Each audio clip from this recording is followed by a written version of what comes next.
We begin with new info tonight on breaking news and that six-state crime spree that ended here in Southeast Texas. Really wild stuff. Police have arrested the man wanted for kidnapping a South Carolina woman and then leading them on a high-speed chase from Liberty to Beaumont. Police say 20-year-old Brandon Muhammad met the woman online. She initially left South Carolina with him willingly. Well, police say at some point along the way, he assaulted her and held her captive all the way to Texas.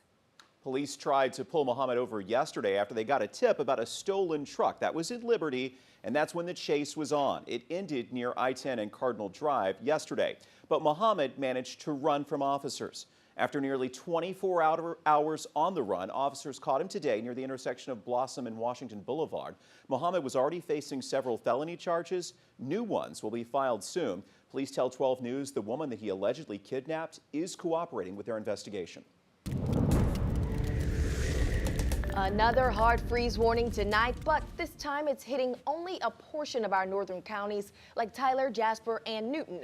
Definitely a welcome reprieve after this last week. Yeah, and warmer weather is on the way. Chief Meteorologist Patrick Vaughn joining us with the good news tonight. Yeah, mainly for the lakes area, I think that you're going to have you may have problems with your pipes. So take care of the 4 Ps there. Now, suffice to say that, if you live in Hardin County, southern Jasper, and southern Newton counties, you still need to make sure that your pipes are adequately prepared as far as making sure that they're wrapped if they're especially exposed. Otherwise, temperatures look like they'll be into the mid-20s up in the lakes area. That's Tyler, northern Jasper, northern Newton counties. Inland southeast Texas, that's Hardin, southern Jasper, southern Newton counties, looking at the middle to upper 20s. And for the triangle, it looks like the upper 20s to lower 30s. So we're warming, not quite as cold. I think this is the last freeze that we'll see with this system. We're still in winter, okay? So we still have the potential for freezes, but I think after this, things should be warming up. We're in the lower and middle 40s to around 50 out there, and that's a good 10 to 15 degrees warmer than 24 hours ago.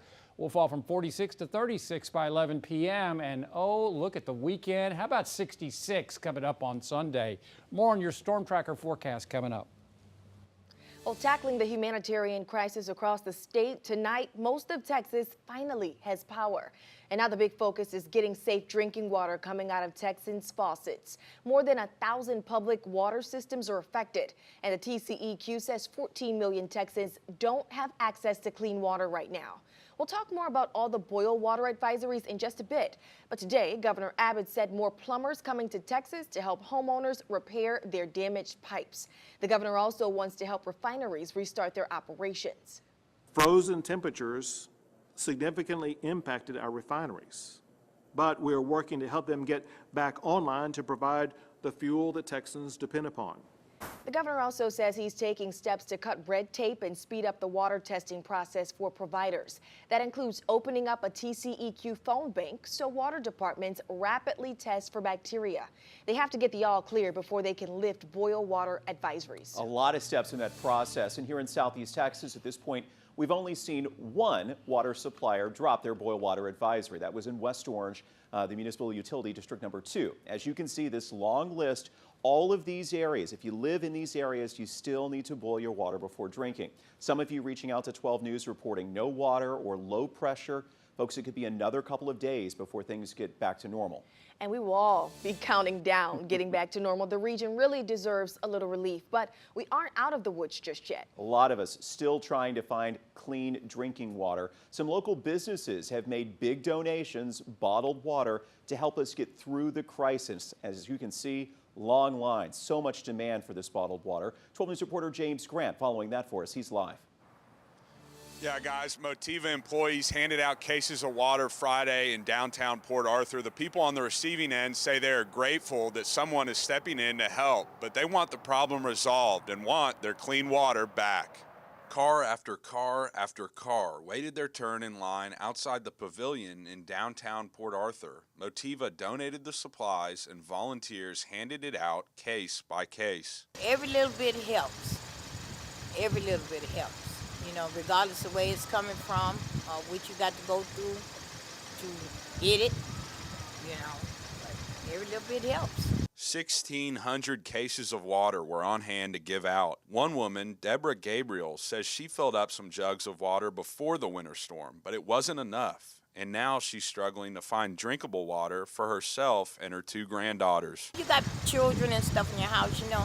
It's the worst time possible. Everybody got to have a bowel movement. Gabriel says it's been hard without water, having to use a bottle of water to brush her teeth. And when it comes to mealtime, bottled water to rinse, bottled water to cook, and bottled water to wash the dishes. So they're getting creative with mealtime. Cold cuts, microwavable food. Even though the laundry and dishes are piling up, Gabriel is counting her blessings. I'm just thankful to still be alive, you know, and still able to get out and do some things for myself as well as others if I can. Meanwhile, Port Arthur resident Louis Boudreau isn't as optimistic. He's mad and says it's been tough working 12-hour days and coming home to no water. Buy water, boil it, not only just to cook, but bathe it, clean off.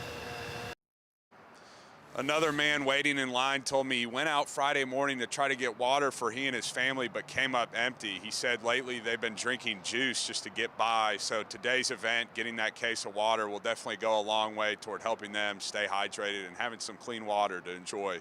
Live in Beaumont, James Grant, 12 News.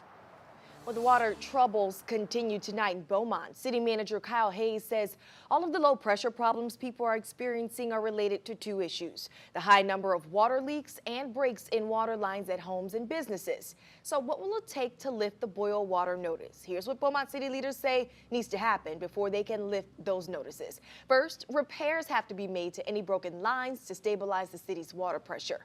Meanwhile, water tanks that have been depleted have to be restored. The city must then flush and disinfect the water system. Once samples are taken, it takes 24 hours for those results to come back. Again, the TCEQ is helping cities and towns expedite that testing process. And the best info we have is that the boil water advisories may last through Sunday or even longer. If you need more information, text the word water to 409-838-1212. Power City now. Most of Texas finally has electricity again tonight. The outages have fallen under 170,000. The ERCOT grid is fully functioning. And tonight, we want to take a moment to look at the big picture. Yeah, some areas had far fewer power outages or none at all. Investigative reporter Jeremy Rogalski is tracking down the reasons why. A big reason is winterization. 2 companies we spoke with spent big money doing just that, and their customers have been better off than most. And it turns out they're not plugged in to the Texas grid. There's the eastern grid, the western grid, and then there's the Texas grid. Well, most of Texas. This is the coverage map for ERCOT, the Electric Reliability Council of Texas. And this is the latest map of power outages in the state. The orange and red counties have the most. Those in blue have the least. And when you overlap the two, it's clear. Many counties not on the ERCOT grid, like El Paso, have weathered the storm the best. We had about 3,000 people that were out during this period. 1,000 of them had outages that were less than 5 minutes. That's it? That's it.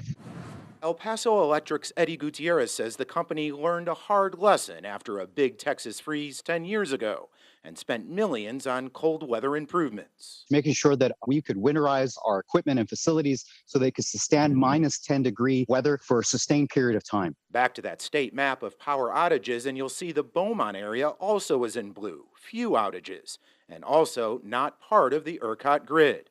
It's served by Entergy, which told us it had added insulation at its power plants, placed heaters on critical equipment, and barricades to block wind.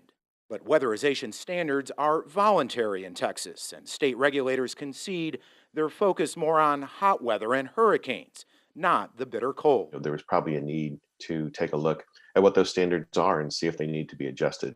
And that's sure to be a big issue in Austin in the coming weeks, as lawmakers will be taking up ERCOT reform as an emergency item. Back to you. All right, Jeremy Rogalski from our sister station in Houston reporting tonight. Entergy had all the power in Southeast Texas restored by late last night.